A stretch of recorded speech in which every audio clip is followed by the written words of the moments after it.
President Alassane Ouattara cast his ballot, hoping it will help keep him in office for another 5 years.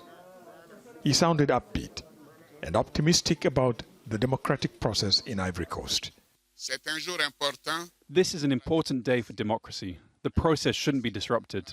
I am proud to have led my country, laying a solid foundation for the future. Those calling for civil disobedience that cause deaths should stop. Ivory Coast needs peace.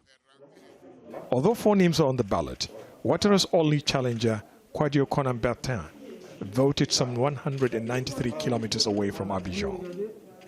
2 other candidates, former President Konan Bédié and former Prime Minister Pascal Nguesson, who've both called for a campaign of civil disobedience, are boycotting the election. No compatriots. The vast majority of our compatriots have been very reluctant to participate in the operation that Alassane Ouattara attempted today. His constitutional and electoral coup was a failure. The Ivorians refuse to associate themselves with this masquerade of an election. The opposition has been criticized for failing to present a united front against Ouattara, something observers say could pave the way for the president's 3rd term. While voting was largely peaceful in many parts of the country, there were reports of dozens of incidents, including ballot snatching and destruction of the voter list. Wherever the voter register was destroyed, a new one was printed to replace it. The election process has been largely peaceful. At the beginning, people were a bit hesitant, but later, people went out to vote. The result is expected within 3 days.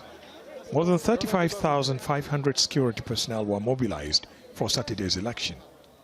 Ahead of the vote, the United Nations called for calm. And for those who voted, peace and stability were the major factors. Hopefully the situation will be resolved so that things can go back to the way they were before. Ivory Coast was plunged into crisis when President Laurent Gbagbo refused to concede defeat in the 2010 presidential poll. In the post-election violence that followed, at least 3,000 people were killed. 10 years later, many Ivorians say they hope their leaders will avoid a repeat of what happened then. Ahmed, Idris, Aljazeera.